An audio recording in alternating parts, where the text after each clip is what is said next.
नमस्कार, आप देख रहे हैं open study area YouTube channel. आइए देख लेते हैं आज भारतीय राष्ट्रीय आंदोलन के इस दूसरे पार्ट के कंटेंट को, जो कि बिहार बीपीएससी शिक्षक भर्ती 2.0 के लिए आप सभी के लिए इम्पॉर्टेंट होगा। दोस्तों, इसका पहला पार्ट आपको ऑलरेडी प्रोवाइड कर दिया गया है और आपने रिक्वेस्ट किया था कि जल्द से जल्द सर इसका दूसरा पार्ट लाया जाए। तो आज के इस पार्ट में हम लोग पढ़ेंगे महत्वपूर्ण कंटेंट और इसके बाद इसका अंतिम और लास्ट नंबर पार्ट इस वीडियो के बाद में 1 से 2 दिनों में आ जाएगा। तो आइए शुरुआत करते हैं। आज हम लोग पढ़ेंगे प्रथम विश्व युद्ध में भारत यानी कि 1915 से 18 की स्थिति को जानते हैं। सबसे पहले पूछा जाएगा कि प्रथम विश्व युद्ध प्रारंभ कब हुआ। 28 जुलाई 1914 ईस्वी, याद रखिएगा।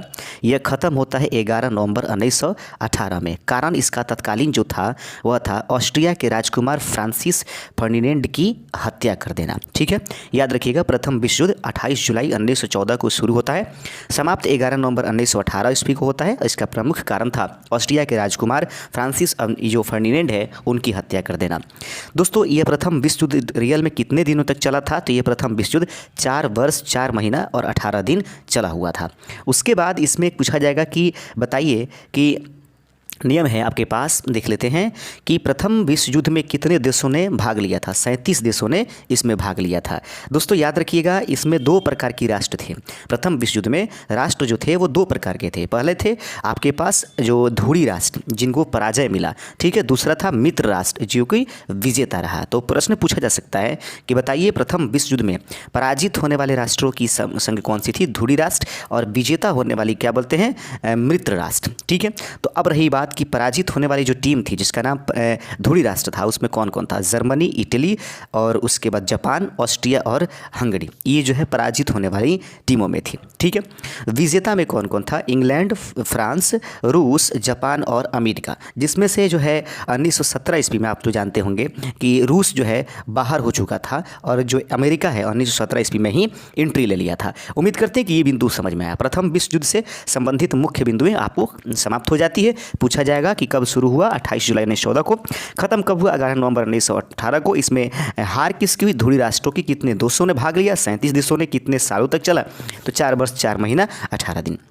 द्वितीय विश्व युद्ध का कंटेंट समझ लेते हैं। द्वितीय विश्व युद्ध में क्या है? यह प्रारंभ होता है 1 सितंबर 1939 ईस्वी को। 2 सितंबर 1945 ईस्वी को ये समाप्त हो जाता है। हिटलर द्वारा पोलैंड पर हमला करना इसका जो तत्कालीन कारण था। उसके बाद अवधि कितनी थी? 6 वर्ष तक ये लगभग युद्ध चला हुआ है। ठीक है, लगभग इनमें पूर्ण रूप से 6 वर्षों तक। इसमें भाग लिए थे लगभग 70 देशों ने। ठीक है, 70 देश द्वितीय विश्व युद्ध में भाग लेते हैं। यह जो है 2 राष्ट्रों में लड़ा गया। 2 मतलब संधियाँ थी। उसमें था ध्रुवी राष्ट्र जिसमें जर्मनी, इटली और जापान एक साइड में था। ठीक है, इनकी पराजय हो गई थी।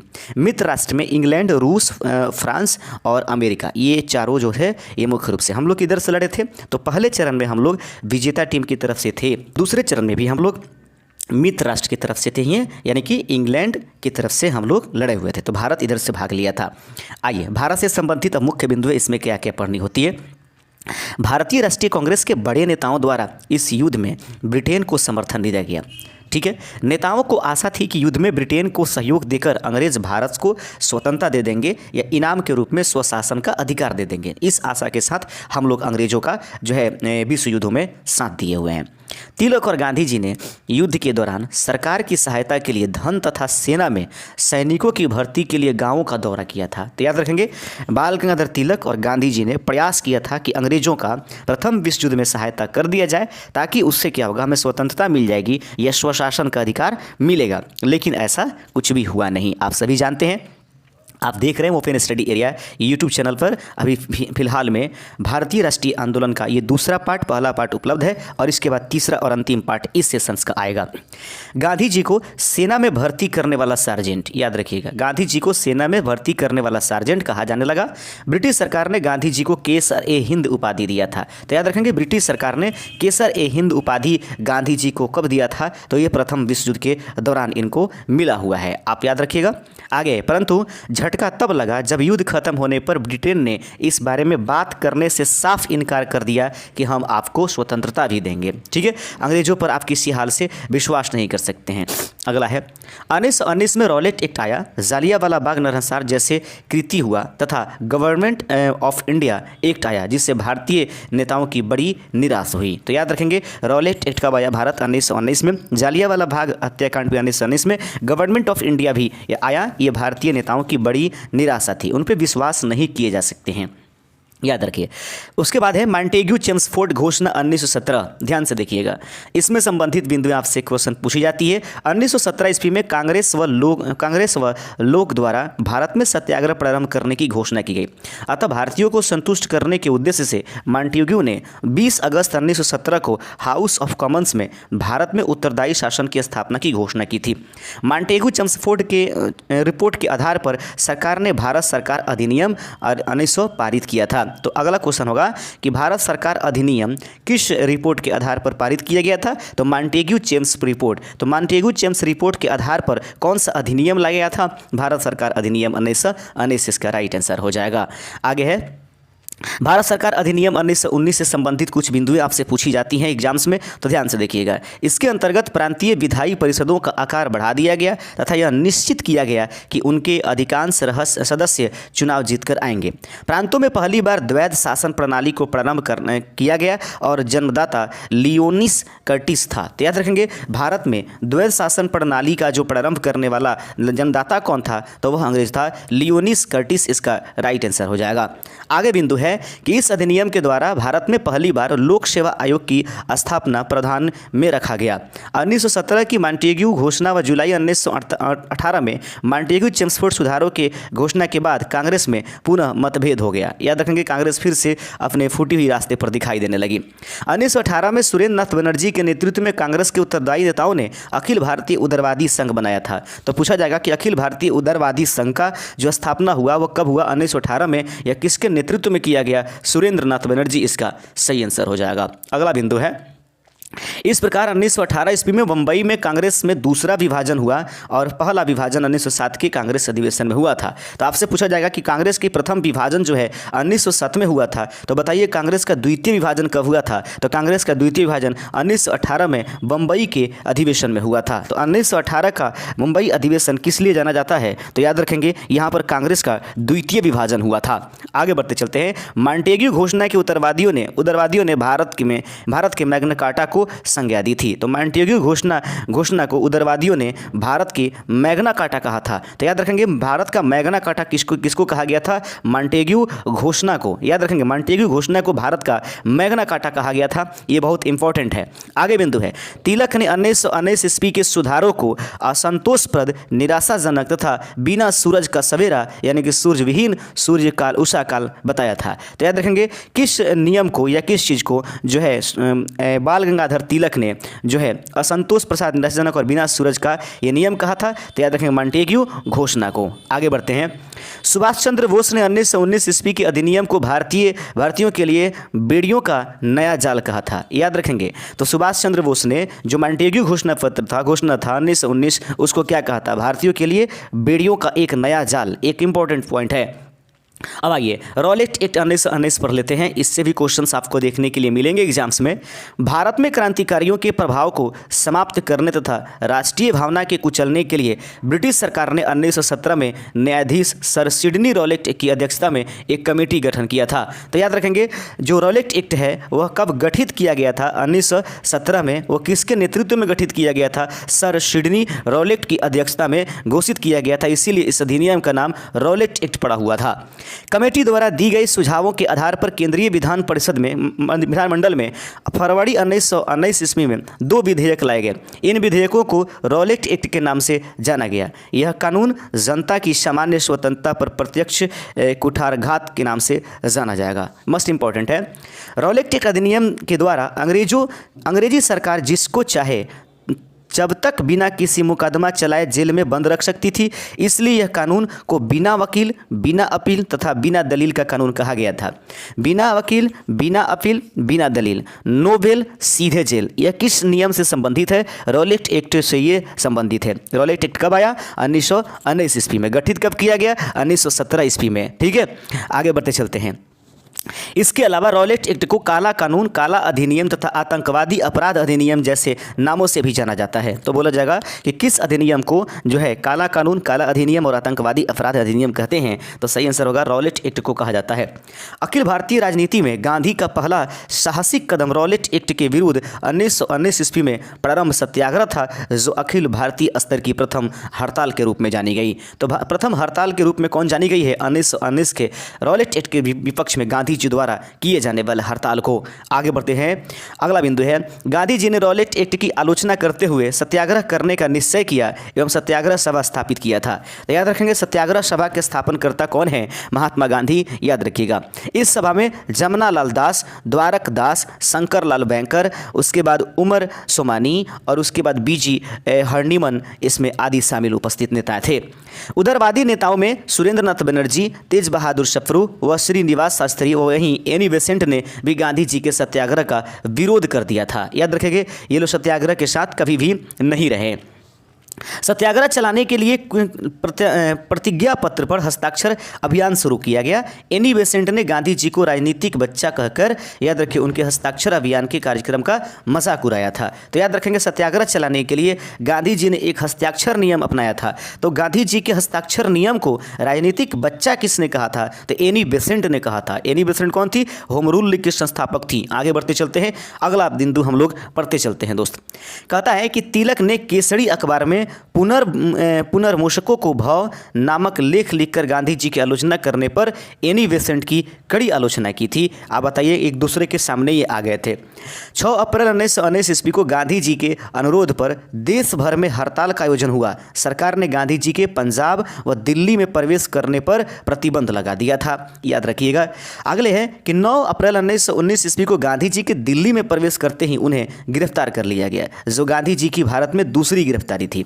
इससे जनता में आक्रोश बढ़ गया। अंततः सरकार ने गांधी जी को बंबई ले जाकर रिहा कर दिया। तो याद रखेंगे गांधी जी को दूसरी बार कब जो है क्या किया गया था?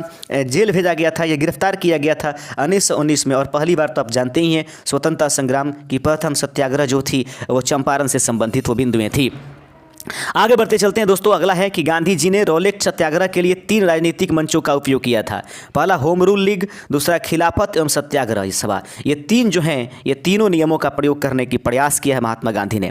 रॉलेट एक्ट के विरोध में मोहम्मद अली जिन्ना, मदन मोहन मालवीय तथा मजहरुल हक ने इंपीरियल लेजिस्लेटिव काउंसिलिंग से त्यागपत्र दे दिया था। तो याद रखेंगे रॉलेट एक्ट के विरोध में किसने किसने जो है इंपीरियल लेजिस्लेटिव काउंसिलिंग से जो है काउंसिल से त्याग पत्र दे दिया था? मोहम्मद अली जिन्ना थे, मदन मोहन मालवीय थे, मजहरुल हक थे और इन्होंने जो है त्याग पत्र दे दिया था। अगला बिंदु है रॉलेट एक्ट के विरोध में स्वामी श्रद्धानंद ने लगान न देने का आंदोलन चलाने का सुझाव दिया था। तो रॉलेट एक्ट के विरोध में किसने जो है यह सुझाव दिया था कि अब हम लोग लगान नहीं देंगे? याद रखिएगा, स्वामी श्रद्धानंद जो है ऐसा बात कहे थे। अगला बिंदु है जब रॉलेट एक्ट पारित हुआ उस समय भारत का वायसराय लॉर्ड चेम्सफोर्ड था। तो बहुत इंपॉर्टेंट है कि रॉलेट एक्ट पारित होते समय भारत का जो गवर्नर था, भारत का वायसराय जो था वो लॉर्ड चेम्सफोर्ड था। ऑप्शन नंबर, यानी कि ऑप्शन इस हिसाब से देखिएगा। रॉलेट एक्ट के विरोध में किसके द्वारा देशव्यापी सत्याग्रह चलाने का निर्णय किया गया था? महात्मा गांधी के द्वारा। रॉलेट एक्ट के विरोध में किसने लगान न देने के लिए आंदोलन चलाने के सुझाव दिया था? स्वामी श्रद्धानंद ने। और उसके बाद है अगला बिंदु, देखिएगा ध्यान से। The anarchical and revolutionary crime act 1919 को सामान्य बोलचाल में ही क्या बोला गया था? Rowlatt act. तो पूछा जाएगा, ये न दे करके पूछ दे कि बताइए the anarchical and revolutionary crime act जो है उसको और किस नाम से जानते हैं? रॉलेट एक्ट को। ठीक है, ये कब आया था? 1919 ईस्वी में। आगे बढ़ते चलें। जालियांवाला बाग नरसंहार के पहले कौन सी महत्वपूर्ण घटना घटी थी? रॉलेट एक्ट पारित हुआ था। ये इसी बार जो बिहार स्टेट का एग्जाम्स हो रहा था मैथमेटिक्स वाले, उसमें जीके में ये प्रश्न दिया हुआ था। आगे बढ़ते चलते हैं। जालियांवाला बाग हत्याकांड 1919 पढ़ लेते हैं दोस्तों। इससे तो क्वेश्चंस जरूर पूछे जाते हैं। जालियांवाला बाग हत्याकांड से क्वेश्चंस अवश्य पूछे जाएंगे दोस्तों। उसके बाद जो है ना, इसका तीनों पार्ट को मिलाकर हम इसका एमसीक्यू तैयार करेंगे। और जब एमसीक्यू तैयार करेंगे तो उसमें आप जुड़ करके देख लीजिएगा कैसे कैसे एमसीक्यू भारतीय राष्ट्रीय आंदोलन से आते हैं, तब आपको हर एक चीज़ कंप्लीट हो जाएगा, क्योंकि ये बहुत इंपॉर्टेंट कंटेंट है। आप इसको नहीं छोड़ सकते हैं किसी भी कीमत में। रॉलेट एक्ट के विरोध में अमृतसर के दो बड़े नेता जिनका नाम था डॉक्टर सैफुद्दीन किचलू तथा और डॉक्टर सत्यपाल भी गिरफ्तार हो गए थे। ठीक है, जिसके कारण अमृतसर के साथ पंजाब के लोग में भी रोष फैला हुआ था। तो ये देखिएगा, इन्हीं के गिरफ्तारी के विरोध में जो है ना जालियांवाला बाग हत्याकांड में एक मीटिंग चल रहा था। ठीक है, तो याद रखें किसके गिरफ्तारी के विरोध में मीटिंग चल रहा था, तो डॉक्टर सैफुद्दीन किचलू और डॉक्टर सत्यपाल, आप जरूर याद रखिएगा। ठीक है दोस्तों, एकदम उम्दा किस्म का हम जो है कंटेंट आपको ले दे रहे हैं ताकि आप आराम से पढ़िए, एकदम कहानी की तरह इसको याद रखिए, तभी जाकर के सफलता मिल पाएगी। फलता अपने दो लोकप्रिय नेताओं की गिरफ्तारी को और ब्रिटिश दमन का विरोध करने के लिए 13 अप्रैल 1919 को बैसाखी के दिन अमृतसर के जलियांवाला बाग में एक सार्वजनिक सभा बुलाई गई थी। याद रखिएगा इन्हीं के लिए।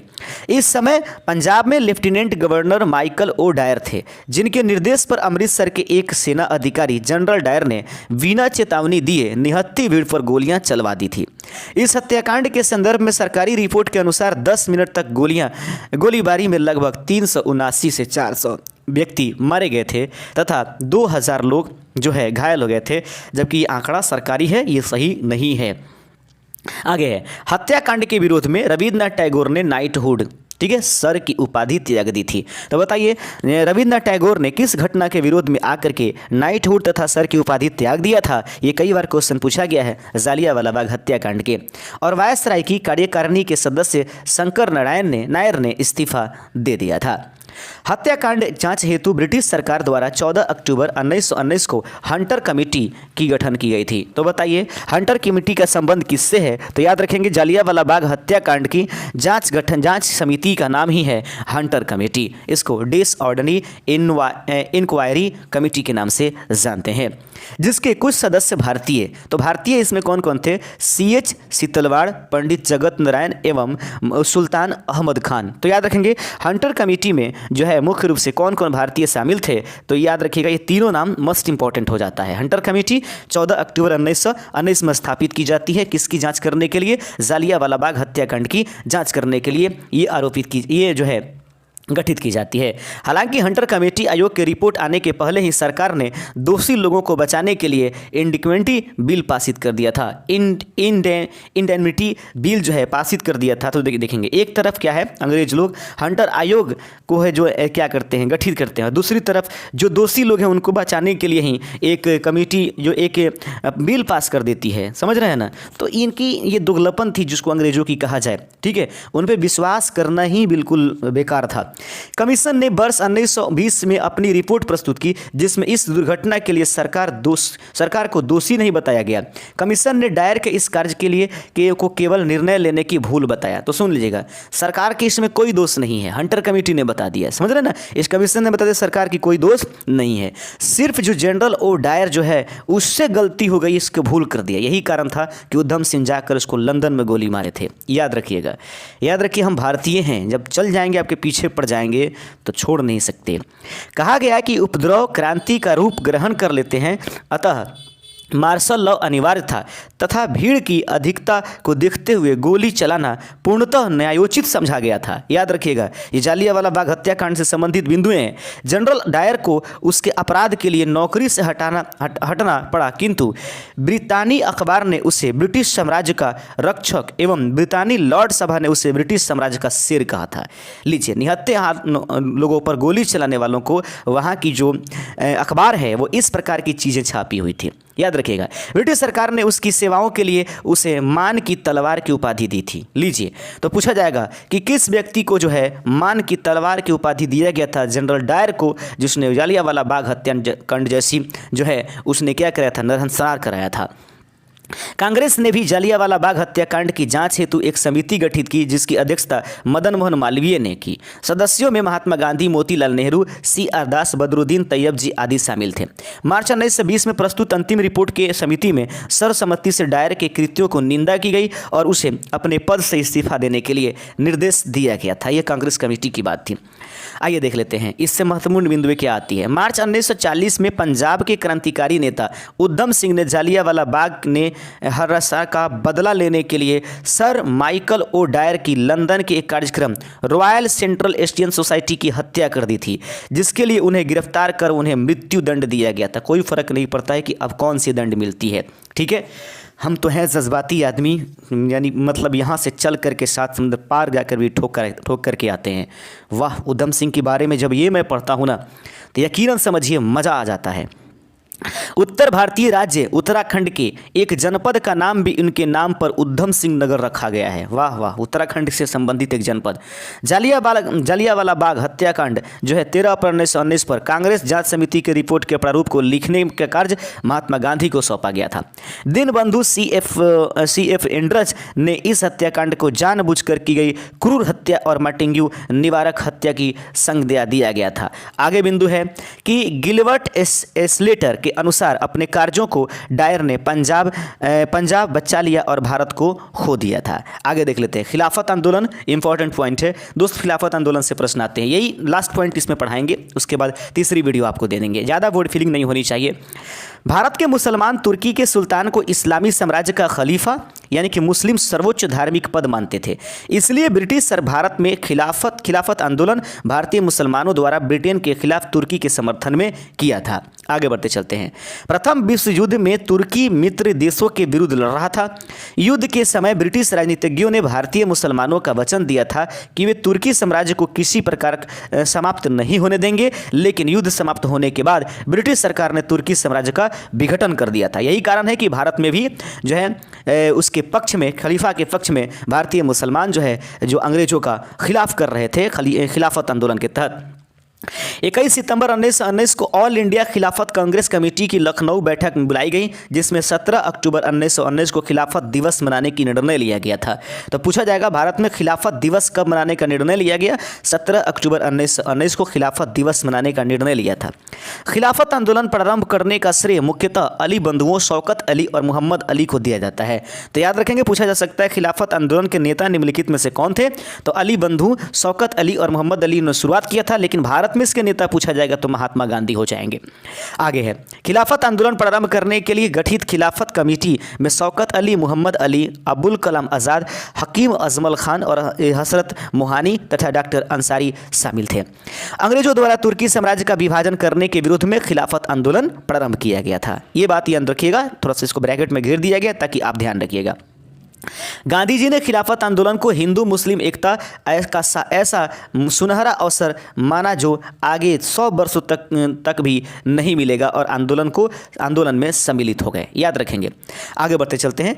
जीना ने इस आंदोलन में गांधी जी की भागीदारी की भर्त्सना की थी। उन्होंने गांधी जी को सावधान किया था कि वे मुस्लिम धार्मिक नेता और उनके अनुयायियों के कट्टरपंथन को प्रोत्साहित न करें। याद रखेंगे। 23 नवंबर 1919 ईस्वी को अखिल भारतीय खिलाफत कमेटी का पहला सम्मेलन दिल्ली में फजलुल हक की अध्यक्षता में हुआ था एवं अगले 24 नवंबर 1919 को दिल्ली में होने वाली अखिल खिलाफत कमेटी में सम्मेलन की अध्यक्षता गांधी जी ने किया था। तो खिलाफत आंदोलन से संबंधित कौन सी अखिल भारतीय खिलाफत कमेटी का जो है गांधी जी ने नेतृत्व किया था? तो दिल्ली वाले अधिवेशन का याद रखिएगा।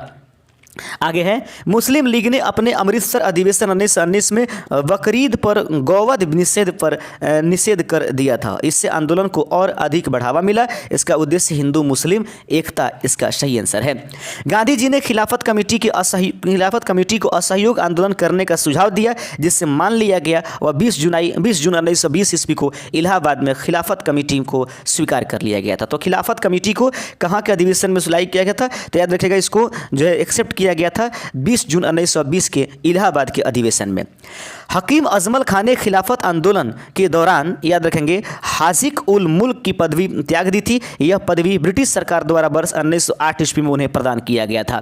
मौलाना मोहम्मद अली, शौकत अली, अबुल कलाम आजाद, हकीम अजमल खान और हसरत नुहानी खिलाफत आंदोलन में गांधी जी के प्रमुख सहयोगी के रूप में जाने गए। आगे बढ़ते चलते हैं। सितंबर 1920 में कलकत्ता में हुए कांग्रेस के अधिवेशन का प्रमुख मुद्दा जालियांवाला बाग कांड और खिलाफत आंदोलन ही था। तो सितंबर 1920 की कलकत्ता अधिवेशन कांग्रेस का जो था जालियांवाला बाग और खिलाफत आंदोलन का प्रमुख योजना और इस पर ही तर्क वितर्क किए गए। सरकार ने कांग्रेस और खिलाफ कमेटी का प्रतिबंध लगाते हुए अली बंधुओं, मोतीलाल नेहरू और चित्तरंजन दास, लाला लाजपत राय और मौलाना आज़ाद आदि को गिरफ्तार कर लिया था। अब लीजिए, गिरफ्तारी इनकी हो गई। मोस्ट इंपॉर्टेंट क्वेश्चन इसमें से जो आते हैं एग्जाम से वो देख लीजिएगा। खिलाफत आंदोलन के प्रमुख नेता कौन थे? शौकत अली, मोहम्मद अली। खिलाफत आंदोलन में मदन मोहन मालवीय सम्मिलित नहीं हुए थे तथा उन्होंने इस आंदोलन में कांग्रेस की भागीदारी का विरोध किया था। 17 अक्टूबर 1919 को अखिल भारतीय स्तर पर खिलाफत दिवस मनाया गया। याद रखिएगा, खिलाफत और असहयोग की घटना पर एचिंसन ने कहा कि हम मुसलमानों को हिंदुओं से भिड़ा नहीं पाए। याद रखिएगा, एचिंसन ने कहा था हम मुसलमानों को नहीं भिड़ा पाए। उसके बाद है कि अबुल कलाम आज़ाद ने अपनी पत्रिका अल हिलाल, तो याद रखेंगे अल हिलाल किसकी रचना है? अबुल कलाम आज़ाद। कई बार इसको बीपीएससी ने क्वेश्चंस पूछा है, अल हिलाल किसकी रचना है? तो अबुल कलाम आज़ाद ने अपनी पत्रिका अल हिलाल एवं कामरेड के माध्यम से खिलाफत आंदोलन का प्रचार किया था।